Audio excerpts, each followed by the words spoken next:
हरिपुर और प्रतापगढ़ के निवासियन खातिर सूचना ई बाकी प्रतापगढ़ के ठाकुर बलराम सिंह के सुपुत्री नर्मदा के मंगनी शिकारपुर के ठाकुर शंकर सिंह के सुपुत्र प्रीतम सिंह के साथ तय हो गई बा। यही से काल सवेरे हमनी के ठाकुर बलराम सिंह के सुपुत्री नर्मदा हमनी के गांव के गरीब लोगन के कपड़ा और भोजन देवे वाला बाड़ी।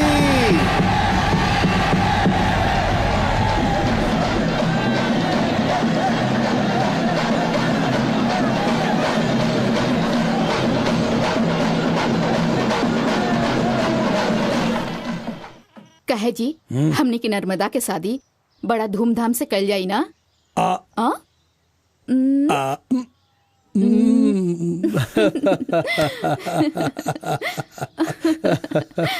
ये बताओ प्रमिला, हमने के छोटे ठाकुर नजर न आ रहल बाड़न? एजा बानी बाबूजी।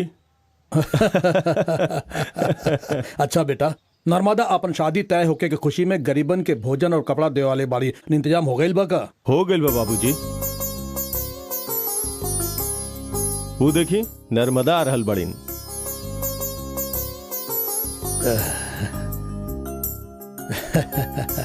चला भाग्यवान चलल जा। अपन बिटिया के दुल्हन के रूप में गरीबन के भोजन और कपड़ा देवे के साथ साथ उनकर खुशी में देखल जाए। चला।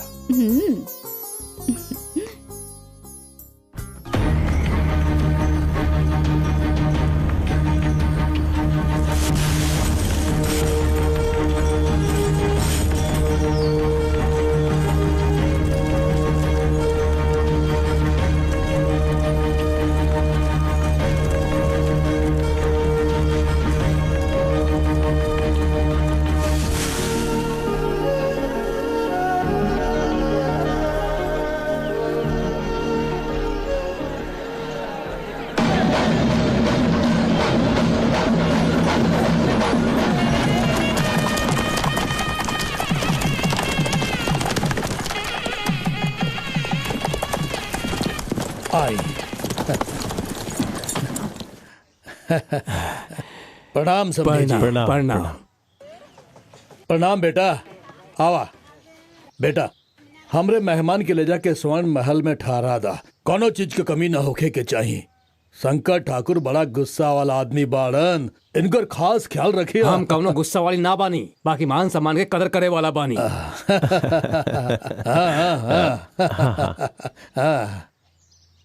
आई दामाद जी, अतिथि भवन चलल जाए।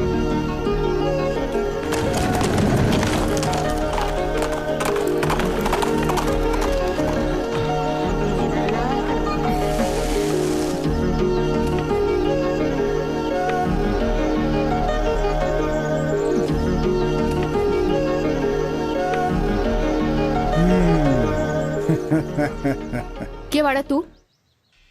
एजा का लेवे आइल बड़ा? चावल गेहूं की बाजरा?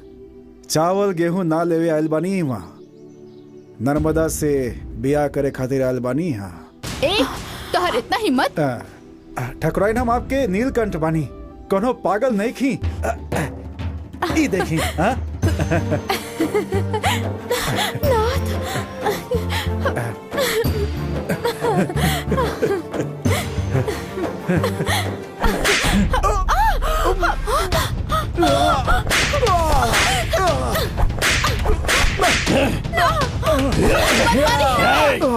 ध्यान से सुना। ठाकुर के इज्जत से खेल रहल बड़ा तोर ई वजन। तू जौन अपराध कैले बा ओकरे खातिर हम तोरा के दंड देहल बिना ना छोड़ब। इस समय पागल के हमारा नजर से दूर ले जा। जंगल में चीटियन से भरल काल कोठरी बाना, एकरा के वही ले जाके बंद कर दा। याद रखिया, जौन कुछ भइल बा ओकर भनक शंकर ठाकुर और प्रीतम सिंह के ना होके के चाहिए। खबरदार। ले जाए पागल के।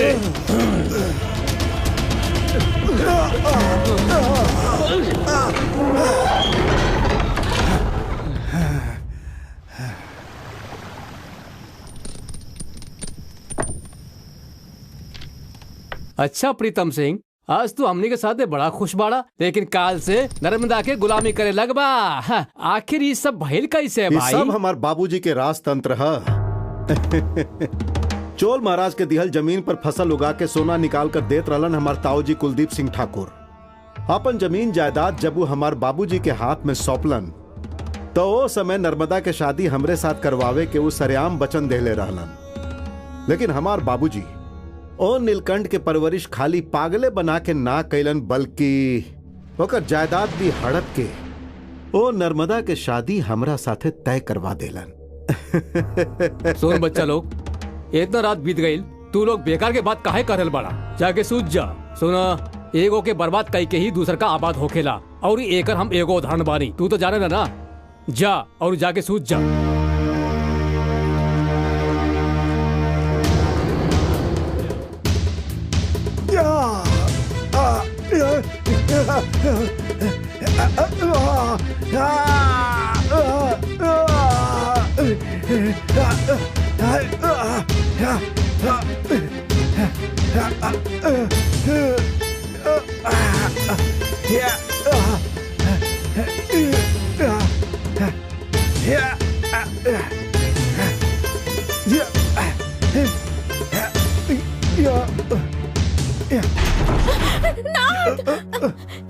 ये आप का करल बानी? आप ऐसे नहीं कर सकते। हमरा के मर जाएगा। हे भगवान, ये क्या हो गई?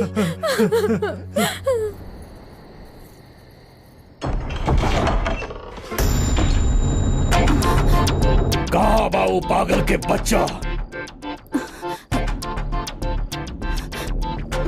कहाँ बाऊ पागल? कहाँ बा?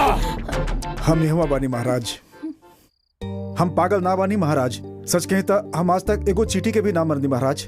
रास्ता में अगर कोनो सांप भी आयल तो हम हाथ जोड़ के विनती करी ला जाए खातिर महाराज। ओकरा बावजूद भी वो काट लेलस तो हम सह लेला महाराज। आप भी हमरा के ना समझनी। नर्मदा, ये गुड़िया के खेल नहीं खे। काल तोहर शादी बा। शंकर ठाकुर और प्रीतम सिंह कौनो आम आदमी ना बालन। ए अपमान के वो बर्दाश्त ना कर पहिन। इतना सब कुछ होखला के बाद हम शंकर ठाकुर से शादी रोके खातिर कौन मुंह से कहब? प्रमिला, नर्मदा हमनी के सगी बेटी ना बाड़ी, तब्बो ये जौन चाहले बाड़ी हमनी देनी। ओकरा बावजूद नीलकंठ के अपनावल चाहताड़ी तो हमरा के कौनो एतराज नहीं खे। पिताजी, बालपन में ही आप कहले रहनी कि इहे हमार पति परमेश्वर बाड़े और हमार तन मन में भी इहे बाड़े। हम भाग के इनका साथ विवाह कर सकेनी, लेकिन हम ऐसा ना करब। खैर, अगर आपके मंजूर नहीं खे तो आप अपन इच्छा अनुसार हमार शादी कराई, लेकिन हमार शादी ओ महाराज से कबो ना होगी। ओकरा से पहले हमार मरल मुंह देखब आप। ना ना महाराज, आज्ञा दी हम वही काल कोठरी में चल जाए महाराज।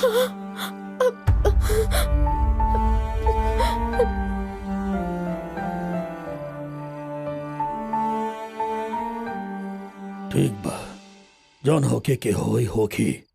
हम जाके शंकर ठाकुर और प्रीतम सिंह के समझावे की कोशिश करतानी। आगे ईश्वर की मर्जी।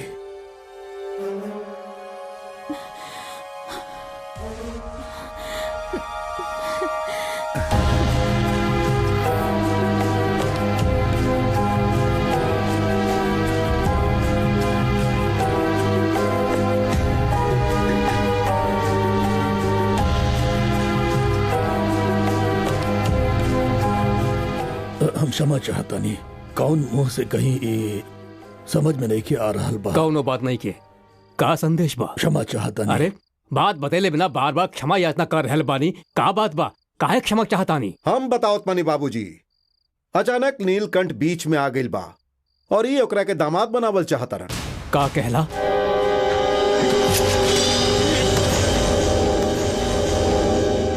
ई का रायचू के महाराज? काहे ठाकुर, अपन समधी के मारे खातिर उतारू काहे हो गइल बड़ा? का भइल? आप तो रायचूर बानिया और आप ए विवाह में हमार न्योता स्वीकार कई के ही आ रहल बानी। और ई बात सुन के बलराम ठाकुर आग बबूला हो गइलन और पूछलन कि के न्योता देहलस। तो हम कहनी कि आप हमार मित्र बानी, आपकी न्योता देवे खातिर हमरा केहू से पूछे का जरूरत बा? तो ये कहलानी कि इनके पुत्री से प्रीतम की शादी हो ही ना सकेला। हाँ, तो हम चुप कैसे रह सकत रहनी, यही लिए तलवार उठवनी। ऐसा हम कह सकीला? शंकर ठाकुर पर हमरा के पूरा पूरा भरोसा बा। ई बात मत भूलिया। ये हमार कितना सम्मान करेला नी हम जाने नहीं। खैर जाए दी, रायचू काली के आगमन से इनकरा के कौनो कष्ट नहीं खे तो हमरा पुत्र प्रीतम के संगे अपन पुत्री नर्मदा के विवाह करे खातिर काई तैयार बाड़न।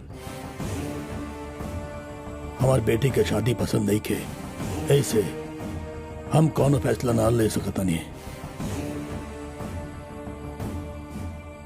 बाबूजी चली चलल जाओ, बेकार के बहस का है।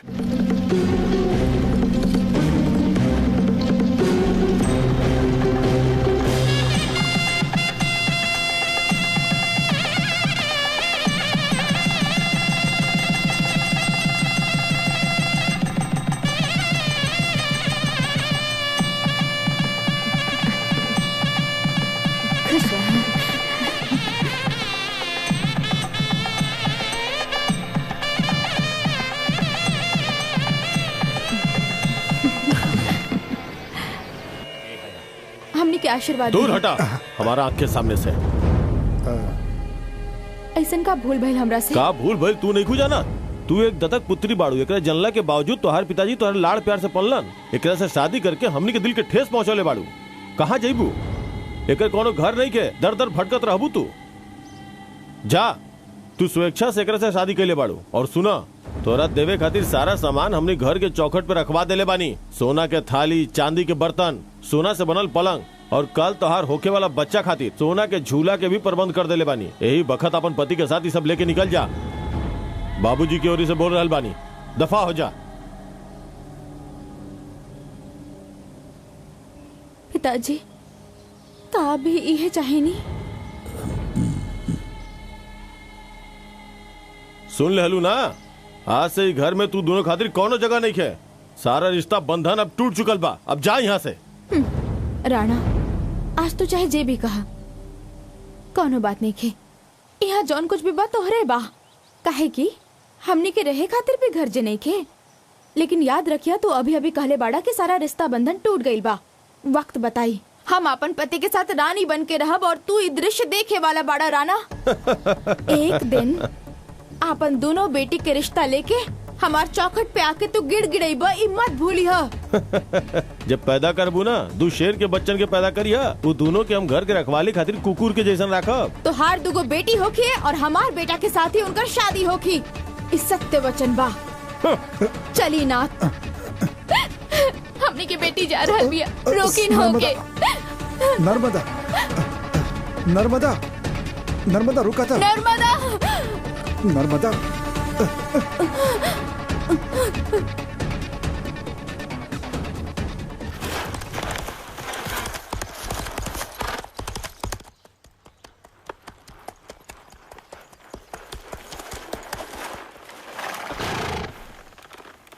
कह मंगल माही, ऐसे देख रहल बाड़ू, पहचान लू ना? पुरान ख्यालन में विचरण करत बाड़ू। हाँ ना सरकार, आपकी आवाज सुनती हम पहचान गए रहनी कि आप ही परमानंद बानी। हाँ माही, कड़ा धूप बा, हम आपके तनी छाछ देता नहीं, पी के जाई। इली ही तहरा हाथ से छाछ पियल कितना दिन हो गए।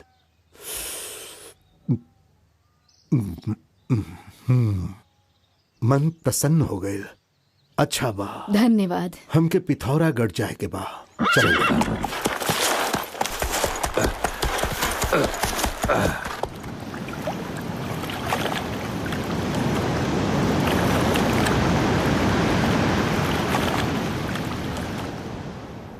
मंगल सिंह, तू जोन करत आ रहा ठीक नहीं क्या ठीक नहीं खे?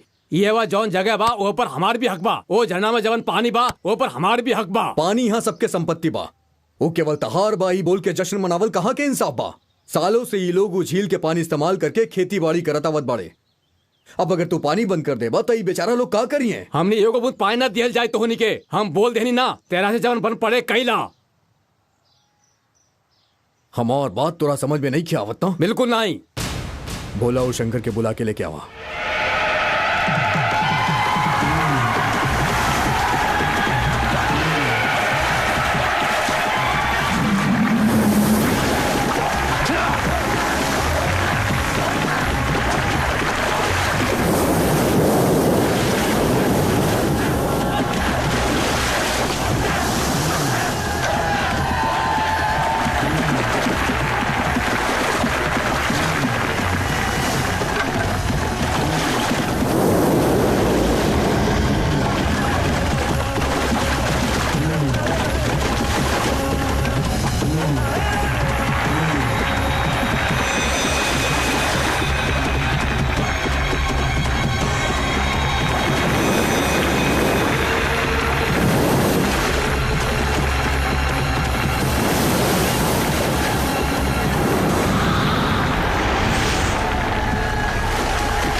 बच्चा लोग, हमने के इलाका में पानी कैसे आवेला तनी ये लोग के दिखा दा।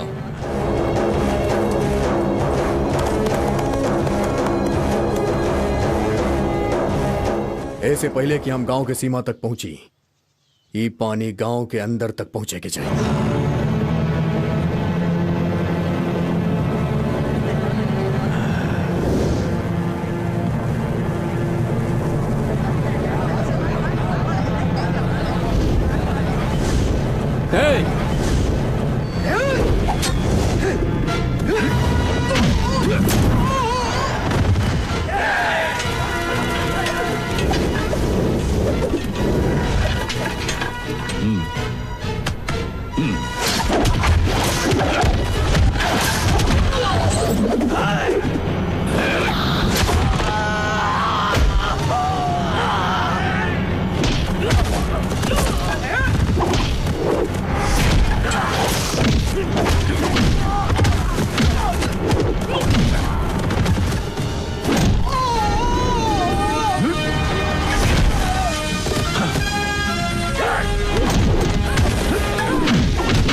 शंकर।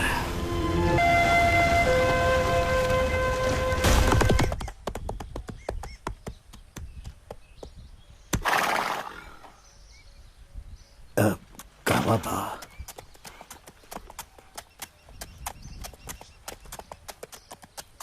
बच्चा लोग ही बतावा, यहाँ क्रांति सिंह के प्रशिक्षण केंद्र कहवा बा? हमके उनका से मिले के बा। हमने के आचार्य जी से मिले के बा। ओ तो उनकरे विद्यार्थी बाड़ा तू लोग। यही से इतना लोग के धूल चटा देला तू लोग। अच्छा तो दोनों के नाम का बा? आई आचार्य जी से मिलल जाए। ओ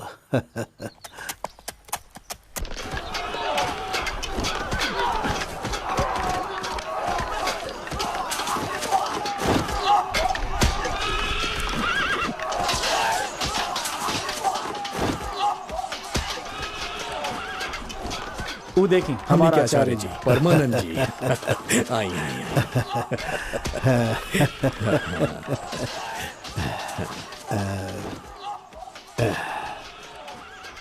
ठीक का क्रांति सिंह लागत आई वह युद्ध के तैयारी हो रहा बा।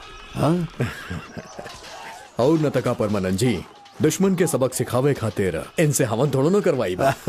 अपन ताकत दिखावे खातिर युद्ध कला तो इनके सिखाबे करम। अच्छा ये बताई परमानंद जी, आज से 20 साल पहले अपन राजपाट छोड़ के आप चल गए रानी, लेकिन 2 साल पहले वापस आप ही प्रदेश में आयल बानी, हम ही सुन ले बानी। आपन सब कुछ भुला के हमनी के खो के न जाने कहाँ चल गए रहनी और आखिरकार वापस लौट के आवे के पड़ल। वैसे वापस आवे के उद्देश्य का बा? वो एगो बहुत लंबा कहानी बा। वैसे नर्मदा के शादी जहिया नीलकंठ से भइल वही दिन उनका घर से बाहर निकाल दिहल गए। ओकरा बाद उनकर का भइल कुछ पता लागल? बुंदेलखंड के नर्मदा के बारे में बात करत आ रहा। ए बग्गी रोका सारथी, रोका रोका, हाँ रोका। नर्मदा रोका, एक कड़ी धूप में कहवा जा रहल बाड़ू। अब हमने अपन जिंदगी शून्य से शुरू करे वाला बानी। हो, शून्य से जिंदगी शुरू करे खातिर विद्यापीठ खोले वाला बड़ा। ओकरा खातिर हमरा के धन के जरूरत पड़ी। विद्यार्थियों के शिक्षा देवे के साथ साथ हमने नया जिंदगी भी शुरू कर लिया। जिंदगी शुरू करे खातिर विद्यापीठ काहे खातिर? ए विद्या काफी नहीं थी? काहे नर्मदा, हम सही कहनी ना? जबान पर लगाम था। बाबूजी के सामने तरह बात केला में शर्म नहीं ख्यावत। भले ही बात बाबूजी के पसंद ना आवे, लेकिन नर्मदा के पसंद के बात पा। हाँ ना नर्मदा?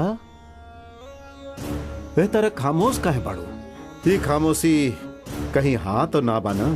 बेशक तूफान के आवे से पहले ही खामोशी छाइल रहेला।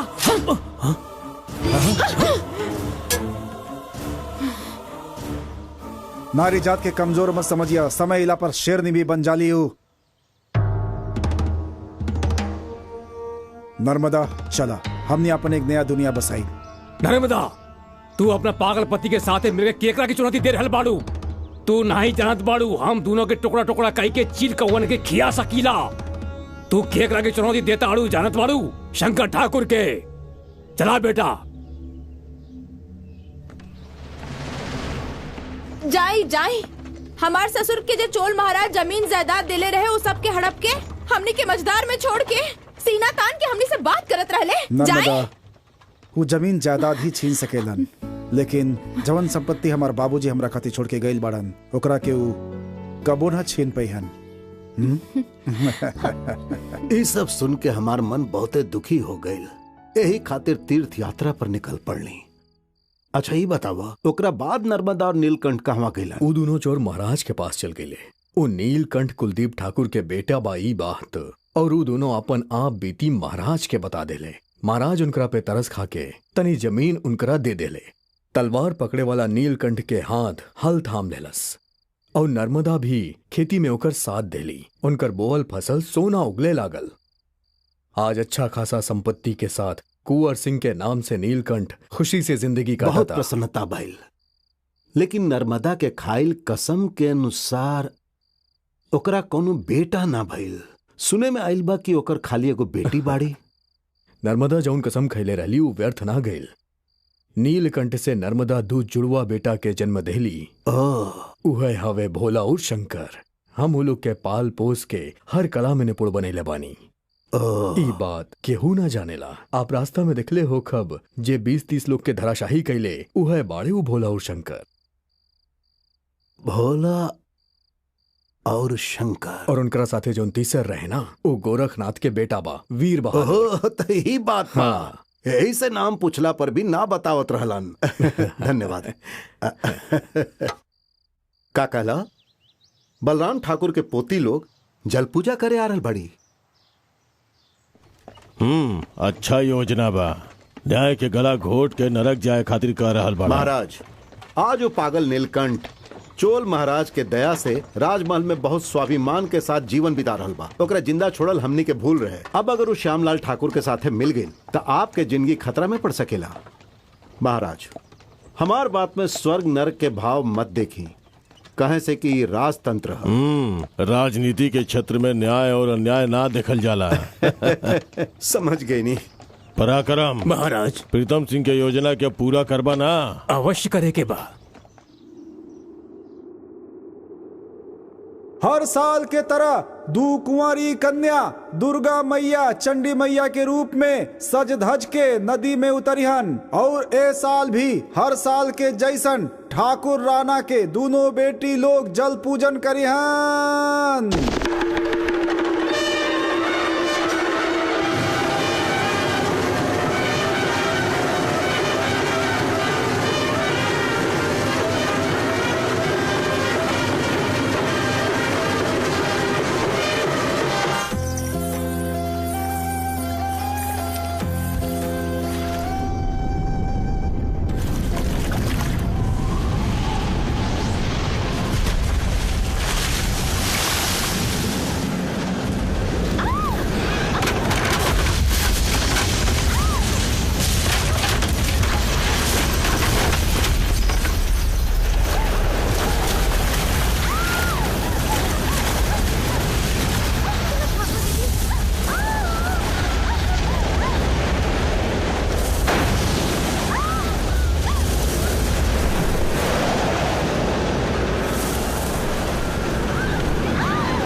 मोहिनी, पार्वती, पार्वती,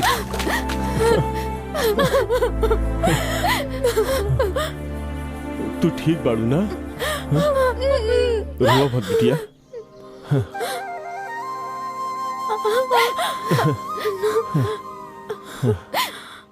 तू दोनों हमार बेटियन की जान बचौले बड़ा। ये उपकार हम ना भूलब, आभारी रह। हाँ? बेटा, ई का तोहार पैर से खून निकल रहा बा। हाँ? अरे धीरे धीरे। भैया आए, राजमहल में राजवैद्य बाड़े, उनकरे से उपचार करवाओ तनी। सावित्री, तू जल पूजन के बाद मंदिर में भोग लगा के आ जा। हम ये दोनों वीरन के राजमहल में उपचार खातिर ले जा रहल बानी। आई आई आई।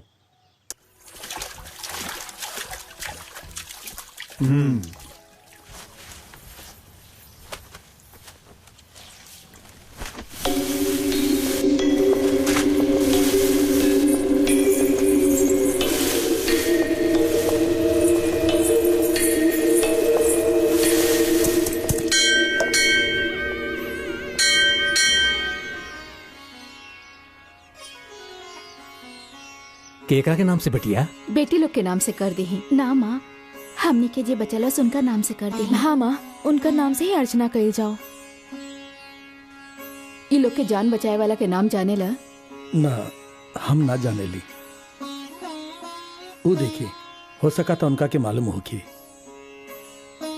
का हम पूछ के आई? उके हुआ और ना बेटा, हमनी के गांव के नर्मदा है। हमार जाके पूछल कुछ ठीक ना होखी। तुहे लोग जाके पूछ लेना। ठीक बा माई, चला।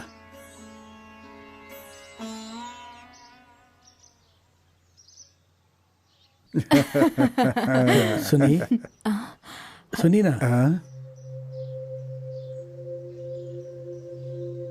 हमने श्यामलाल ठाकुर के लड़का हिंजा।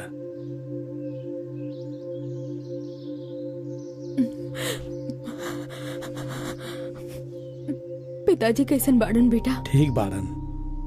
ये दोनों हमार बहन बाड़िन। हमनी के आशीर्वाद दी। ये दोनों पानी में डूबत रहली। दो भाई लोग इनकर जान बचावलन और वो के बारन हम ना जाने ली और नाम भी नहीं खे पता। का बता सके नहीं? नाम ना जाना तड़ा, ईश्वर के नाम से अर्चना करावा। ईश्वर हमनी के रक्षा ना कैले। जाना था नहीं।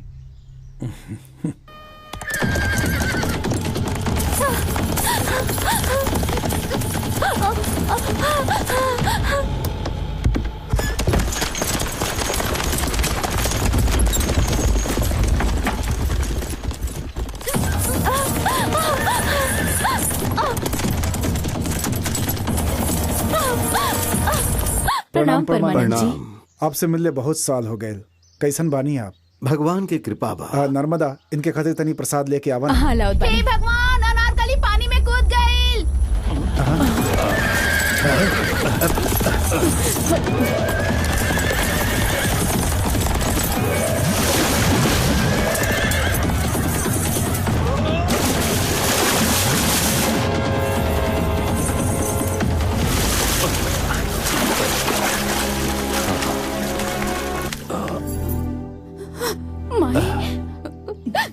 बहसी प्रीतम सिंह कुछ दिन से हमार पीछा करत रहे।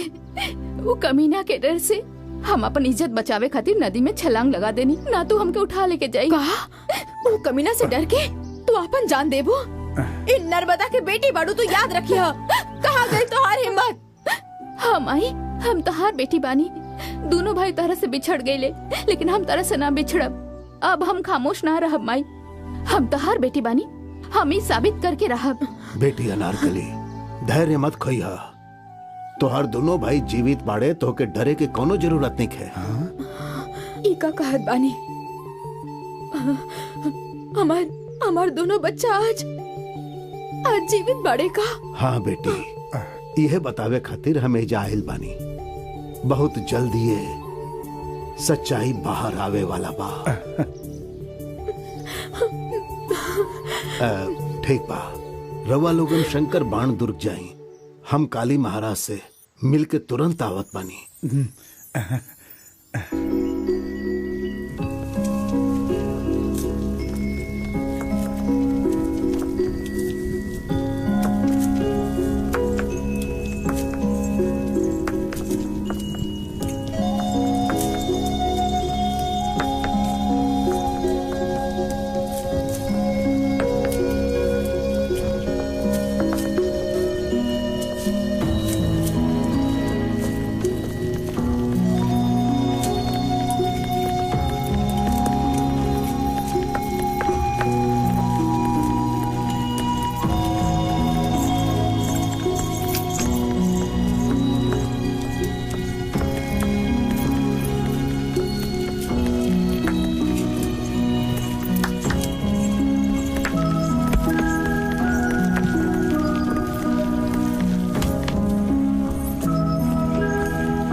का वैद जी अब कोनो डर नहीं है ना? कोनो डर नहीं के। अच्छा भोजन खातिर चलल जाओ।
सिपाही तो लोग रथ के पास जा।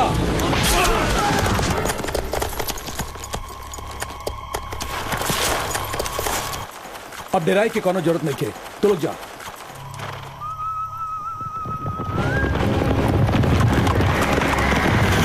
चला चला जल्दी, वो बच के जाए ना पावे।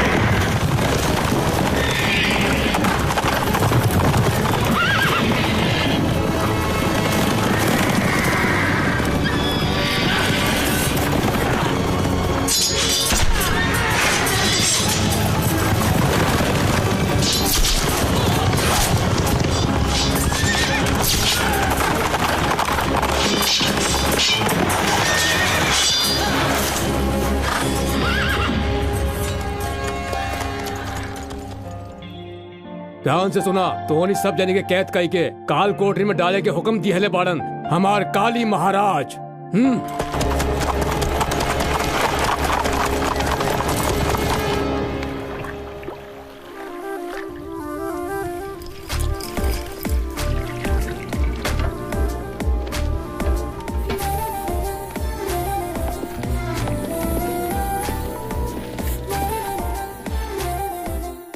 दावत खातिर बहुत बहुत शुक्रिया।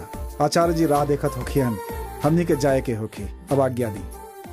देखा बेटा, कुछ ही देर में मंदिर से हमार पत्नी और बच्चा आवे वाला बाड़े, उनकरा से मिल के जाना। कुछ देर तक हमनी के अतिथि बन के रहा ना। हाँ चला। का उनसे मिलल जरूरी बा? जरूरी तो नहीं खे। हाँ अब अगर तुम्हारी इच्छा बा तो जरूर मिलके चाहिए। हाँ जरूर मिलके ही जाइल जाई। बलराम ठाकुर के पोता अब हमने के कब्जे में बा। आप जाके काली महाराज से कह दी। काली महाराज से ना, नर्मदा के हमरा हाथ से छीन ले रहे हो बलराम ठाकुर। ये बात सीधे जाके बलराम ठाकुर के बतावा, तमाशा तब देखल जाई। जौन हुकुम। जे हमारा अपमान कैले बा ओकरा के हम ना छोड़ब। शमशेर, इस समय वो लोग कहवा बाड़न बताओ। रायचूल के काल कोठरी में बंद है महाराज। शाबाश। ओ काल कोठरी में आग लगा दा। हमारी इज्जत के धज्जी उड़ाए वाला वो परिवार की आग में जर के राख होवे दा। महाराज ओमे आपके पोता और पोती भी बाड़ी। का भइल, हमरा के अपन नर्मदा के फिकर ना बा। हमार खातिर परिवार से बढ़कर हमार गौरव ही सब कुछ बा। जैसन कहनी वैसन करा, जाओ। जौन हुकुम। राणा ठाकुर, राणा ठाकुर, राणा ठाकुर, राणा ठाकुर, ठाकुर जी, ठाकुर जी, ठाकुर जी। जब हमने मंदिर से लौटत रहनी तब रायचूर काली आपन सैनिक के साथ वहाँ के आपके पूरा परिवार के कैद करके ले गए बा ठाकुर साहब। सब्र के बांध टूट गई बा, उनकरा से लोहा के चना चबवाई। वीरों क्षमा चाहतनी, हमरा के यही क्षण जाए के होखी। आप लोग जाइए। तनी रुकी, हमने आपके नमक खैले बानी, हमने ऐसे ना जाए। आपके मुसीबत में छोड़कर गए हमनी के तन को गवारा नहीं खे, हमनियो चलब। धन्यवाद वीर लोगन, हम पहले ही से आप लोगन के एहसानमंद बानी। हम नहीं जानत कि तू लोग केकर पुत्र हवा, लेकिन तू लोग के वीरता हम देखले बानी। हम तोरा के वचन दे रहल बानी कि तोहार मदद से अगर हमार परिवार बच गए तो हम अपन बेटियन के शादी तू दोनों के साथ करवा दे। ये हमार वचन बा। प्रस्थान कैल जाओ।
काली महाराज के आदेश बाकी ए दुर्ग के मत चरा।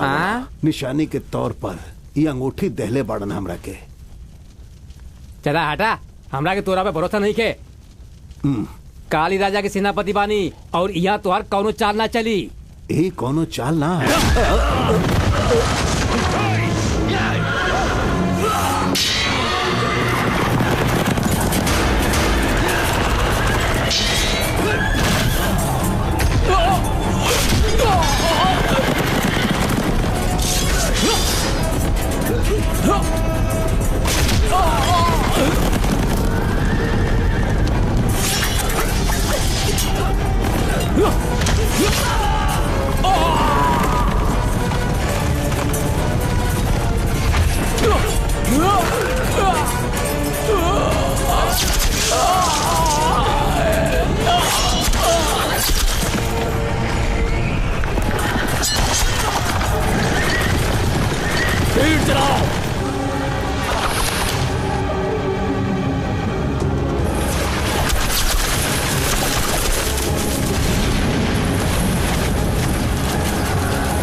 प्रणाम महाराज।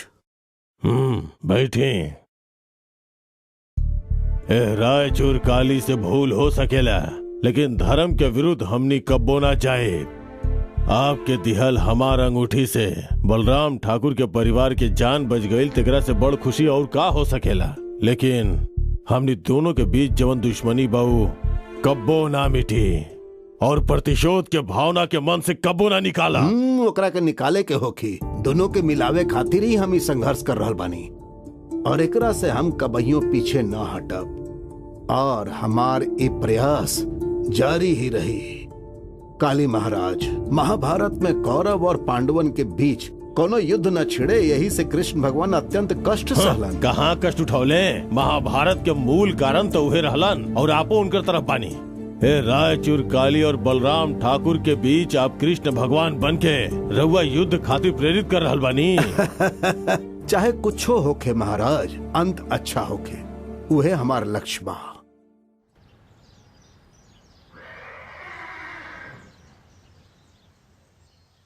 छोटे ठाकुर सह परिवार आ रहल बाड़न है।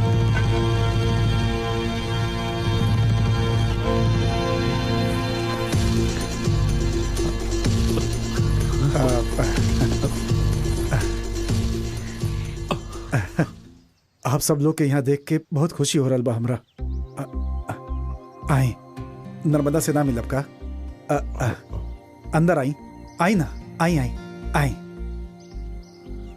नर्मदा, अनारकली, देखा था क्या आइल बा?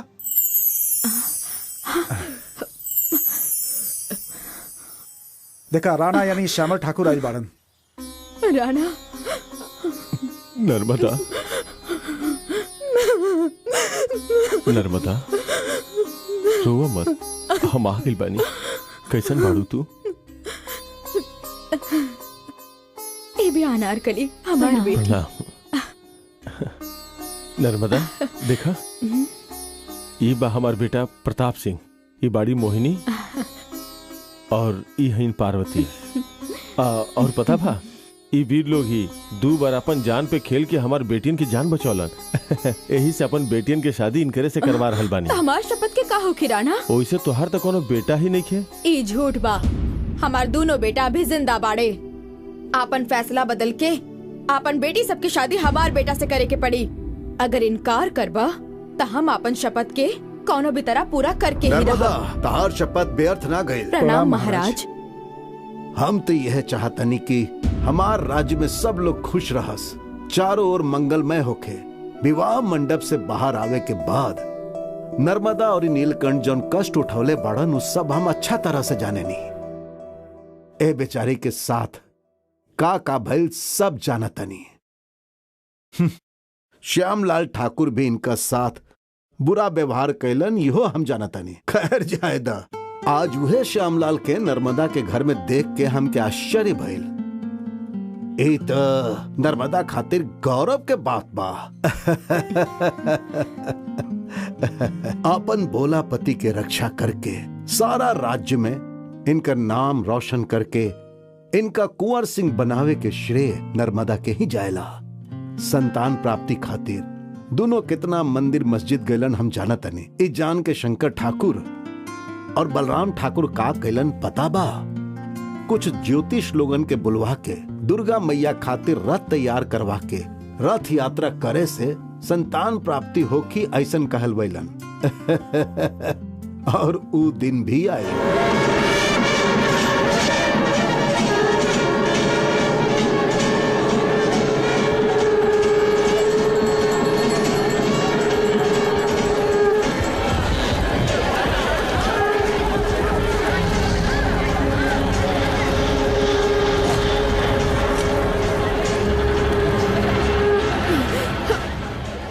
रथ रुक गइल बा, का भइल बा देखी। एक कारण का हो सकेला? दैवीय प्रकोप रथ के मंदिर पहुंचा अति आवश्यक बा। खींचा ईश्वर, इता दैविक प्रकोप हा। तू लोग कुछो भी करा, ई रथ हिले वाला नहीं खे। एकर परिहार तबे हुई जब कोनो सुमबली कन्या के बलिदान निजय दिहल जाई। गांव के कल्याण खातिर ऐसा कोनो कन्या अपन बलिदान देवे खातिर तैयार बाड़ी का? आई आई गांव के रक्षा करी। आई केहू त आई। यहाँ जे भी भइल ओकर कारण हमनी दोनों पति पत्नी ही बानी। यही से हम अपन बलि देवे खातिर तैयार बानी।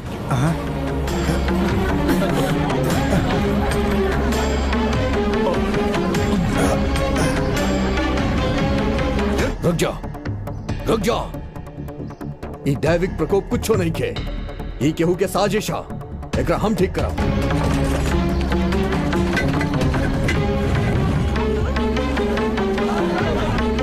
नर्मदा उठ जा, अब रथ सही से चली। और अब खींचा खींचा।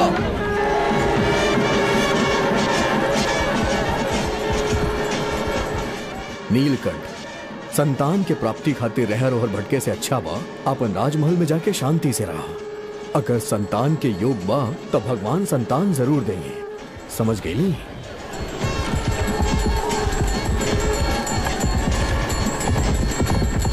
हमनी दोनों संतान प्राप्ति खातिर कहवा कहवा ना भटकनी नर्मदा। और आज तोहार मनोकामना पूर्ण हो गइल बा नर्मदा। जी आप भी। देखा क्रांति सिंह के भविष्यवाणी सत्य हो गइल बा। आप तो पिता बने वाला बानी, समारोह ना रखब। हाँ हाँ, सारा गांव में ढिंढोरा पीट के हम गांव वासियन के बुलाई। तबे हमने श्यामा ठाकुर के सामने सीना तान के खड़ा हो जाई। समारोह के तारीख तय कई के हम सगे संबंधियन के भी बुलाई। ठीक बा ना? समारोह में हमरा के बुलावले बाड़न, अपमान करे वाला के नाम कब भूल सकीला, न कहियो माफ कर सकीला।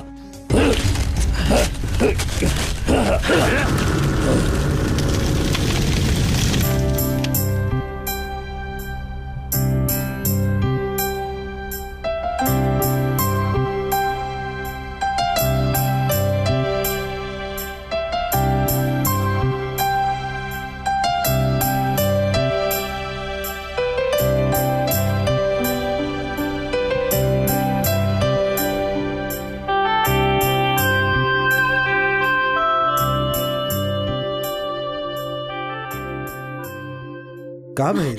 हमार घर से केहू भी ना आइल। नर्मदा, तोहरा साथ हम तो बानी ना।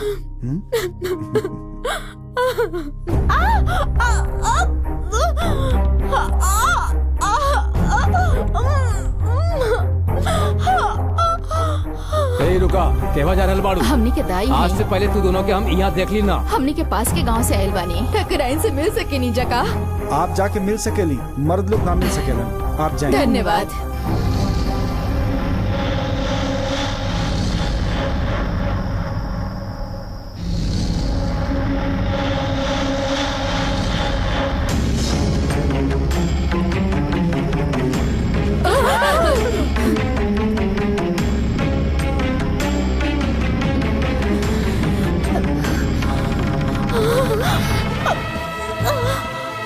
हमार बच्चा कहाँ गइले? हमार बच्चा कहाँ गइले? माफ कर दे। बच्चा गायब हो गया और हम के शक ही दोनों पे बा। इनकरा ले जाके बंद कर दा।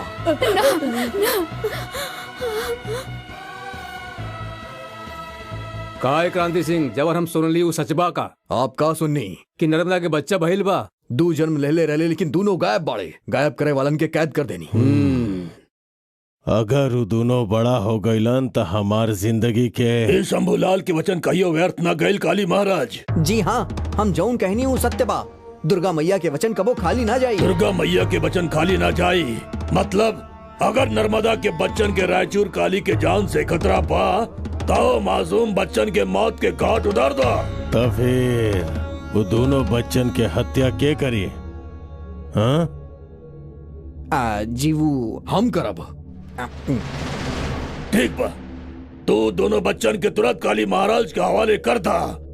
खुदे हमार दोस्त रायचूर काले वो दोनों बच्चा के मार दिहन। चाहे कुछ होखे, ये तक घोर पाप होखी। दुश्मनी में पाप और पुण्य के बारे में कबो सोचल मत करा काली महाराज।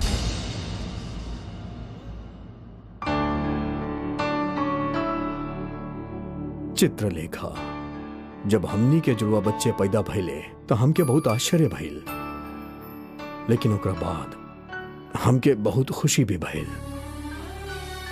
न जाने काहे हमरा के बहुत डर लगा था। ये बच्चा लोग के हा और रउआ कहाँ से लेके आवा तनी? ये दोनों नीलकंठ के संतान बाड़े। तो इनके मांग के लावे के का जरूरत रहे? मांग के लेके आयल बानी, चुरा के लेके आयल बानी। ना तो ये दोनों के काली महाराज के हवाले करे के पड़ी और वो ये दोनों के मारे खातिर बेचैन बाड़े।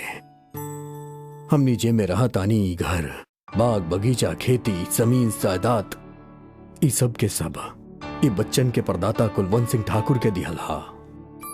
ई खातिर कुलवंत सिंह ठाकुर के वंश के रक्षा कैल हमनी के कर्तव्य हा। कौनो पति जो अपन पत्नी के साथ ना करेला वो हम तोरा साथे करे जाता नहीं। अपन मन के संभाले के पड़ी। ई बच्चन के बचावे खातिर अपन बच्चन के बलि चढ़ावे वाला बानी। अपन बच्चा के बलि ना, हम ऐसा ना करे दे, हम ऐसा ना होके दे, रउआ ऐसा ना कर सके नहीं।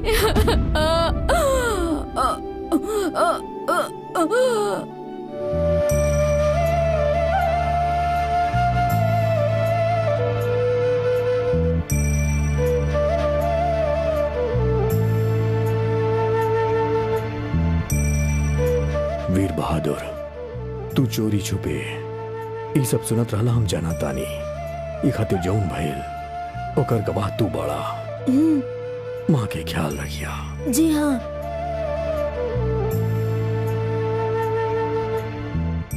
क्रांति सिंह अपन पत्नी और दोनों बचवन के बलि चढ़ा के तोहार बच्चा लोगन के क्रांति सिंह आपन बच्चा लोग जैसन पाल पोस के बड़ा कैला। और ये दोनों शूरवीर और केहू नहीं खे। देखा, ये दोनों तुहार पुत्र हवन। ये भोला और वो शंकर।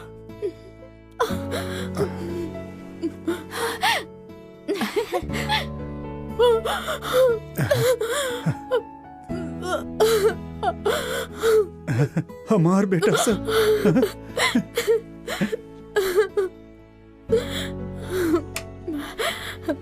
आपका कहत बड़ा राना, तुहार दोनों बेटी के शादी था हमार दया के बिना ना हो सकेला। बिल्कुल सही। तोहार शपथ तो पूरा होखे वाला बा। हम अपन दोनों बेटियन खातिर तोहार दोनों बेटन के हाथ मांग रहल बानी। इतना बस बा कि और गिड़गिड़ाई।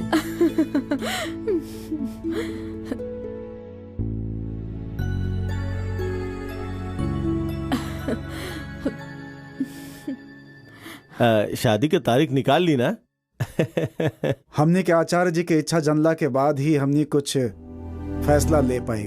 हाँ बेटी, भोला ठीक कह रहल बा। ऐसा नहीं करब। आवा आचार्य जी से मिलल जाओ। आवा। प्रीतम सिंह, ये का बोल रहल बड़ा? हमार पराक्रमी सैनिकन के होत हमार दुर्ग में घुस के हमार सैनिकन के धूल चटावे वाला के बात तू जाने लगा? वो और केहू ना, नर्मदा के जुड़वा बच्चा लोग के मार देनी आप यह सोचतानी ना? वो मरल नहीं खान, वो दोनों आज भी जिंदा बाड़न। मतलब क्रांति सिंह हमनी के धोखा देहलस? नर्मदा के बच्चा हमें कह के दूगो बच्चा के हमनी के हवाले कैले रहे, तब परमानंद के का समझतानी? भोला और शंकर आज भी जिंदा बाड़े, ये बात वो जाने लगा।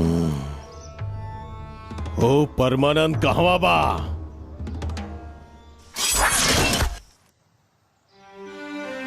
नर्मदा के शपथ अनुसार भोला और शंकर के शादी छोटा ठाकुर के लड़कियन के साथे होके के चाहिए। एमे हमके कोनो आपत्ति नहीं है। अपन खानदान के मान बचावे खातिर अपन परिवार के बच्चा के ले जाके उनकर हाथ में सौंप देनी। हम बच्चन के उनकर हाथे में देके अपन पत्नी के का जवाब दे भी है सोचत सोचत घर लौटत रहनी। लेकिन एकर भी हमके मौका ना मिला। काहे कि हमार पत्नी ये दुनिया के छोड़ के जा चुकल रही। ओकरा बाद एक दिन ओकर समाधि पे हमें को शपथ लेनी, चित्रलेखा तहार बच्चन के हम मार देनी। ओकरा खातिर तो गुस्सा मत होइया। हम अपन बच्चन के ई देश खातिर, ई मिट्टी खातिर अर्पित कैले बानी। हमनी के बच्चा लोग के जे लोग मरले बाड़े उनसे ई बच्चन के जरिए इंतकाम लेब। और तब तक ई बच्चन के ब्रह्मचारी बना के पालब, उनकरा से बदला लेब। ही शपथ लेतानी, कसम खातानी चित्रलेखा, कसम खातानी। आचार्य जी, आप बिल्कुल चिंता ना करी। आपके वचन के हमनी पूरा करब और पूरा करके ही हमनी दम लेब। सत्य वचन। सत्य वचन।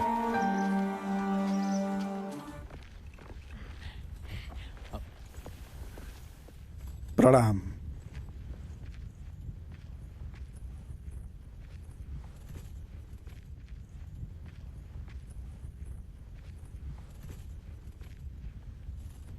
ई दोनों हमनी के होखे वाली बहू। जानतानी जानतानी, हमार शपथ पूरा करे खातिर भोला और शंकर हमरा के वचन देले बाड़े। परमानंद देकर गवाह बाड़े। कहाँ बाड़े परमानंद जी?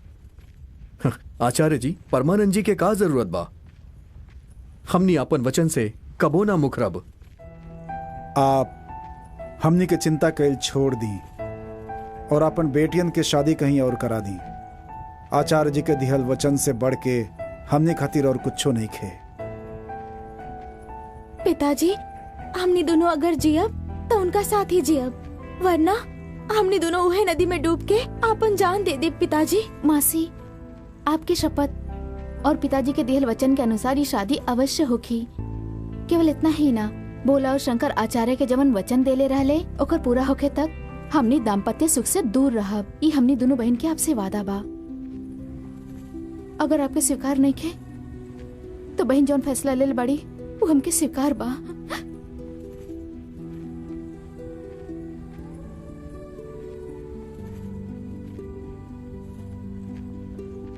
ठीक बा, तो इनके शादी होके दी और हमार शपथ पूरा होके देब।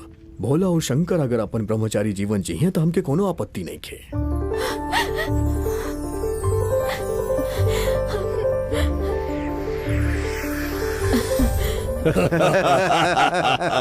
प्रणाम। काली महाराज, गुप्तचर के जरिए एगो बहुत खास संदेश मिलल बा। भोला, शंकर, परमानंद और क्रांति सिंह, ये चारों शंकर बाण दुर्ग में बैठकर साजिश रच रहल बाड़न। वो हमनी के रायचूर राज्य पर आक्रमण करे के साजिश। उनकर साजिश रच के हमनी पर आक्रमण करे तक हमने चुप ना बैठा। इस समय हमार सेना उनकर दुर्ग के चारों तरफ से घेर ली, तबे वो भोला और शंकर जान हथेली पे लेकर यहाँ भागत आयन। बिल्कुल सही कहा तनी। और हमनी के सेनापति पराक्रम सिंह उनकरा के यहाँ से भगा दी है। पराक्रम, युद्ध के तैयारी करा। जो को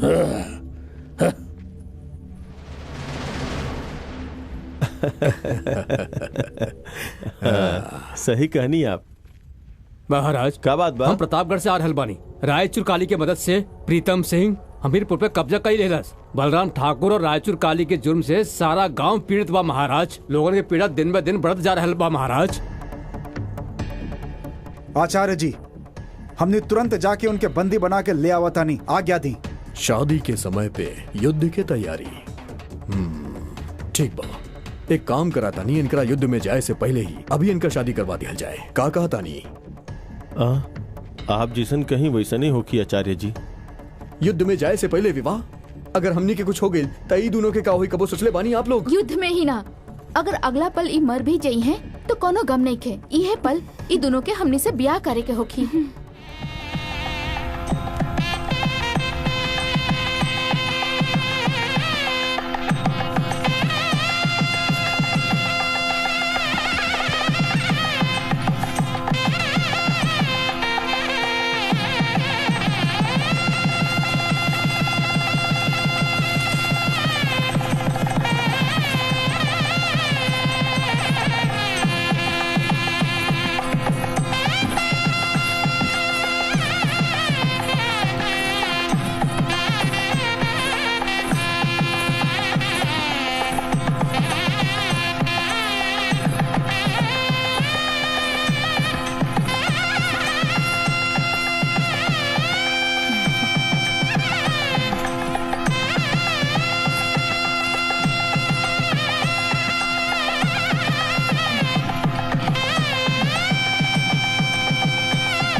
भैया, दोनों भाभी आप लोगों के राह दिखातारी, एक बार उनसे मिलके तो जाई ना।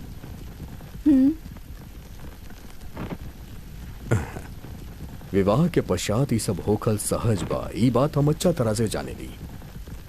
लेकिन तहरा के तहार पत्नी लोग भली भांति जाने ली, वो ऐसा ना कही है। जा मिल के आ जा।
जा रहल बानी। हाँ प्रिय, आपके जीत खातिर हम एजा तपस्या करब। तहार तपस्या से हम जीतब ऐसन कहे? हमार वीरता पे तारा भरोसा नहीं खे? हाँ, हमार भरोसा तो आप बानी। आप तो सूरवीर बानी और आपकी वीरता तो हम देख चुकल बानी। आप अवश्य विजयी होके ही लौटब।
आप दोस्त बन के आयल बानी कि दुश्मन बन के?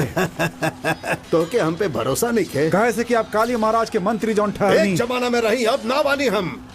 कबैयो हम शंकर ठाकुर और बलराम ठाकुर के कदर करत रही, मगर आज नहीं।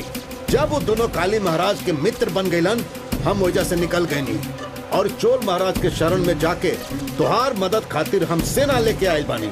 आपके धन्यवाद, हमने के आप पर गर्व बा।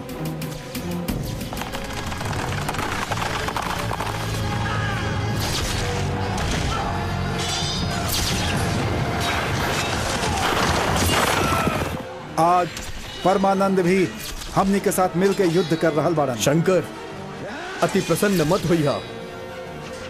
एकरा पीछे उनकर का लक्ष्य बा ई तू ना जानेला।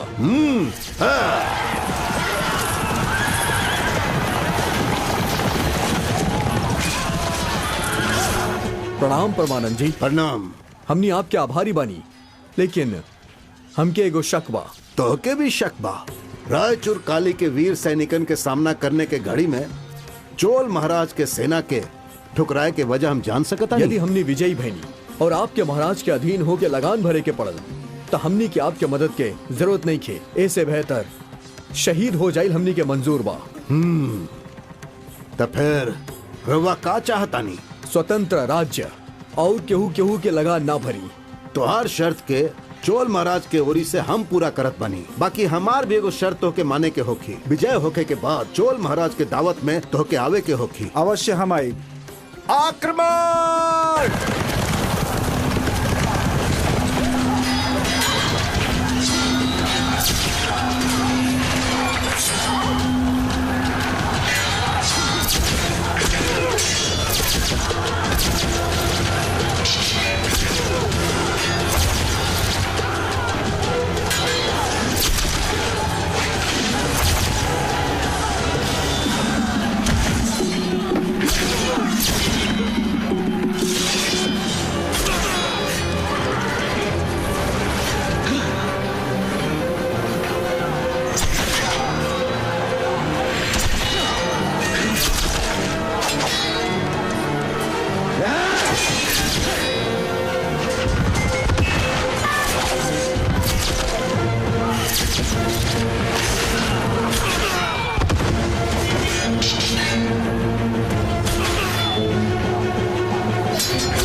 का है बलराम ठाकुर, पीछे से वार करत आड़ा? ये युद्ध के धर्म नहीं खे। का बलराम ठाकुर कहला? आपके नाम उहे बना।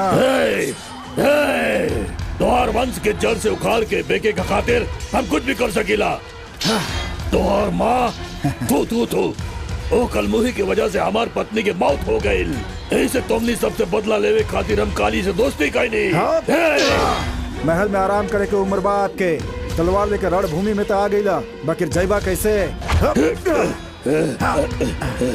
आपके जगह केहू और होखत तो कर सर धड़ से अलग कर देले होती। देखनी आप, अब आप निहत्था हो गइल बानी। अब हम बतावता नहीं। चला कुश्ती लड़ल जा। हाँ।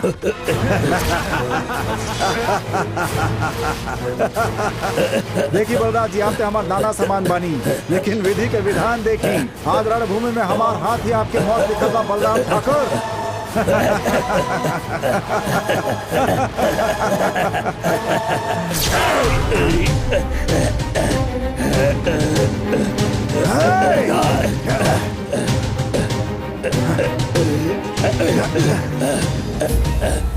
जाने अनजाने हम कितना बुरा काम कहले पानी।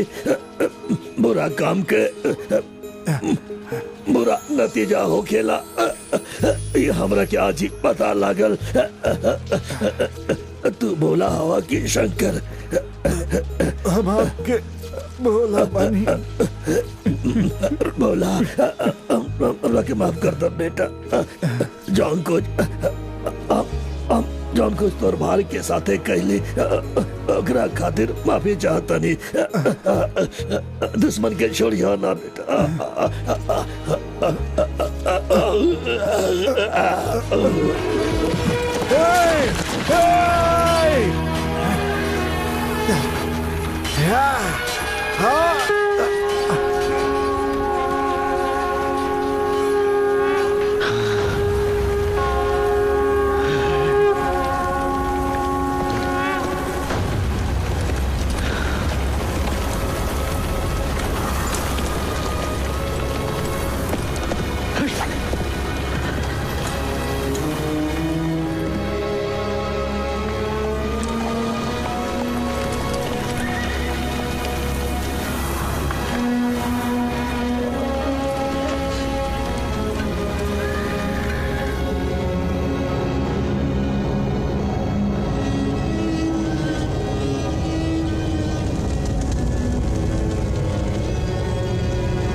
लोहा से लोहा के काटल अच्छा विचार है।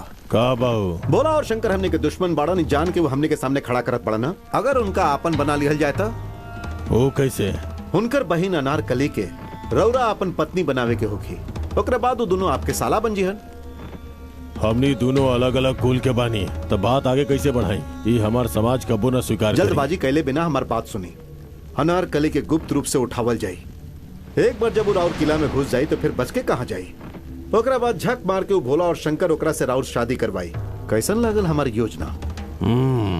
अच्छा योजना बा, लेकिन अधर्म के नीति के अपनावे के कहल बड़ा ये कुछ ठीक नहीं है। हमनी के लगे दूसरा रास्ता नहीं है। हमनी के सेना ध्वस्त हो रहा बा। ऐसन परिस्थिति में हमनी सबके रक्षा खातिर एगो यह रास्ता बा। पराक्रम हुकुम। प्रीतम सिंह जोन कहलन वो आज राती के हो जाए के चाहिए। अवश्य करब महाराज।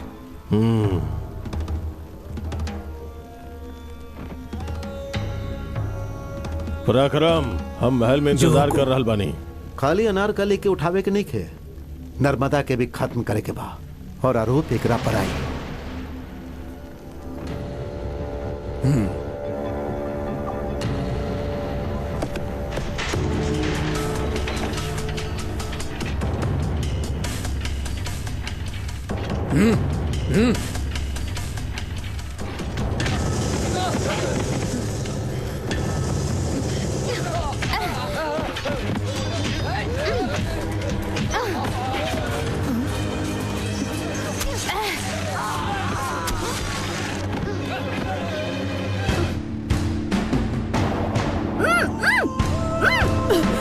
अनारकली रुक जा।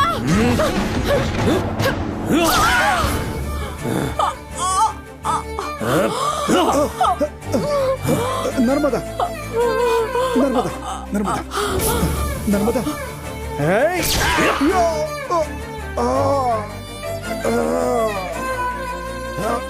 नर्मदा नर्मदा नर्मदा नर्मदा।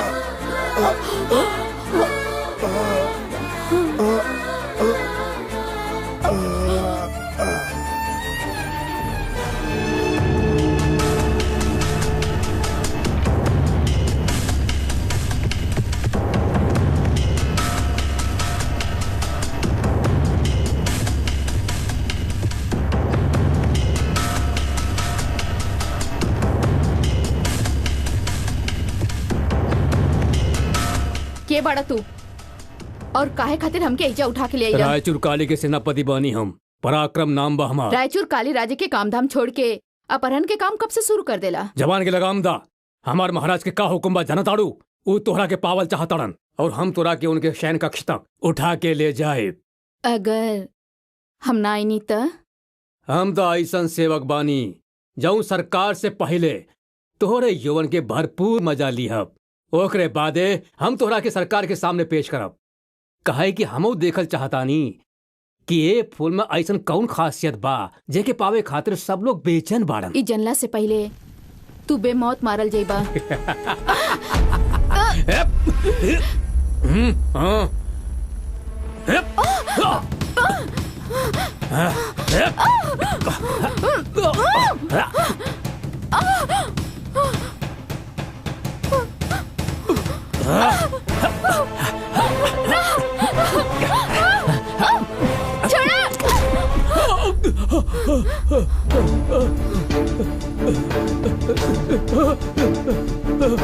ओहो, ए तरह अबला नारी के साथे बल प्रयोग करत तोरा शर्म ना आइल? थू, गद्दार!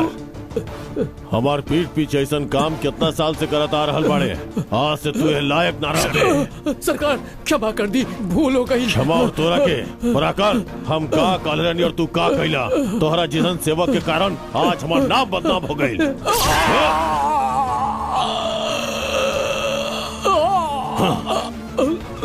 क्या हुआ?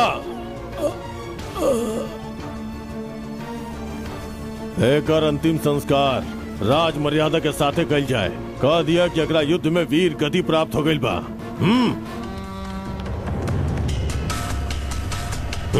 ले जा।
क्रांति सिंह!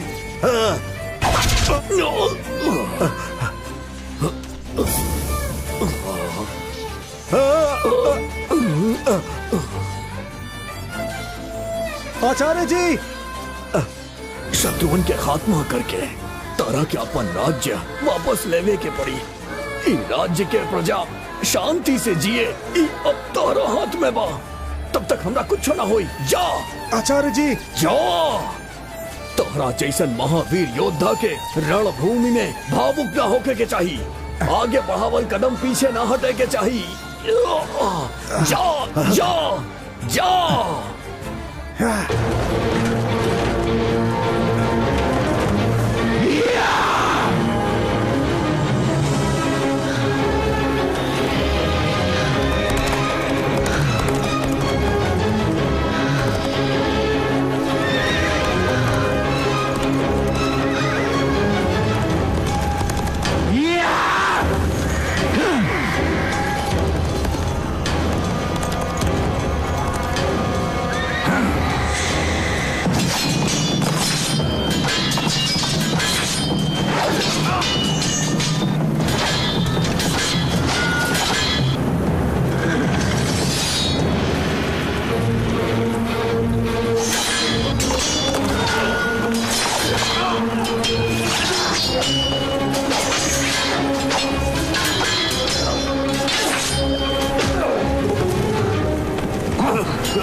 क्रांति सिंह, क्रांति सिंह, क्रांति सिंह।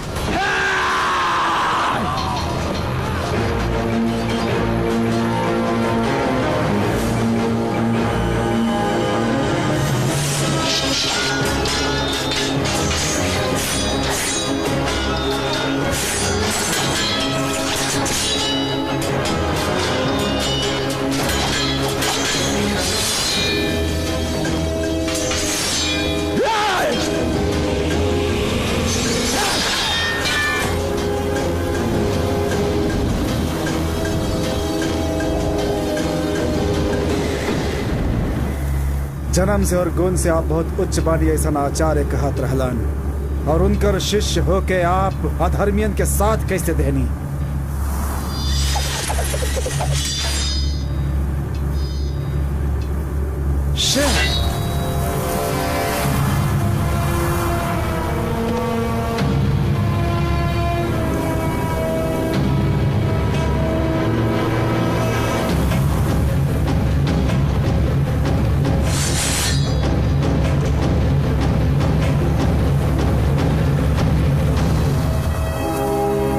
प्रीतम सिंह अपन स्वार्थ खातिर हमार मित्रता के लाभ उठौलस। आज तक ये रायचूर काली केहू के सामने अपन मस्तक ना झुकौलस, और ना ही झुकाई।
तोहार राज्य की स्थिति के बारे में जब परमानंद हमरा के बतैलन तब हम अपन सेना तोहार मदद खातिर भेजले रहनी। भोला और शंकर और राज्य पर विजय प्राप्त कैले रहलन, लेकिन वो राज्य पर हुकूमत करे खातिर हमार मान्यता के जरूरत बा और मान्यता के बिना ई नामुमकिन बा। और इहे ना, चोल राज्य के सहमति के बिना केहू भी ओ राज्य में कुछ भी ना करी।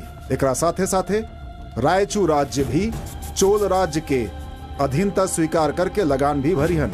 ये हमार शर्त बा। आप हमार सत्कार कर रहल बानी या फिर तिरस्कार कर रहल बानी महाराज? रुक जा। हाँ? ई का वीर, तू आज भरल सभा में चोल महाराज के अपमान कैले बाड़ा। खैर, हमरा के तोरा से कोनो शिकायत नहीं खे। जब कोनो नन्हा शिशु आपन माँ के हाथ के अमृत फेंकेला तो दंड के पात्र ना हो खेला। सूची पट के कहाँ फेंकला तू? बोला, का कारण रहे? महाराज, ई युद्ध खातिर जवाब सेना भेजनी त हमनी एगो शर्त रखले रहनी। शर्त? और हम? वो कैसन शर्त बा? हम कुछ नहीं की जानत। क्षमा चाहता नहीं, उस शर्त हम ही रखले रही। चोल सेना से मदद लेवे से पहले जीत होखी तो लगान ना भरीहन, अधीन ना रहियन। यही शर्तन के साथ समझौता भइल रहे।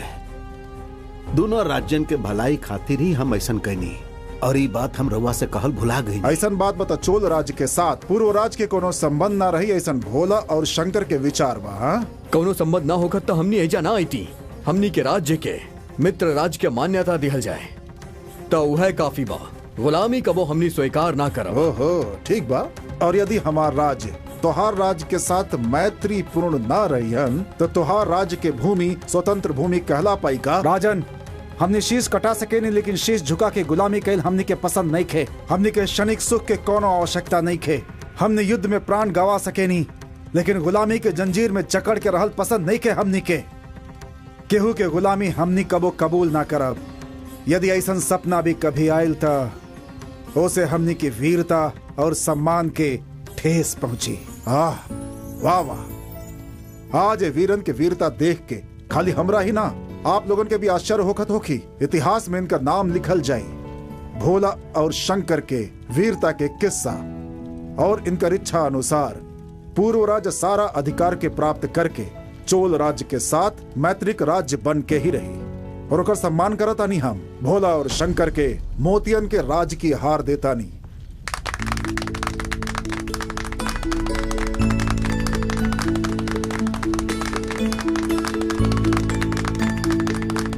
महाराज, एक और कर्तव्य रउआ निभावे के बा। भोला और शंकर अपना आचार्य के दिहल वचन के अनुसार ब्याह के बादो ब्रह्मचारी बाड़न। अब आपके ही कुछ करे के पड़ी। ठीक बा, चला।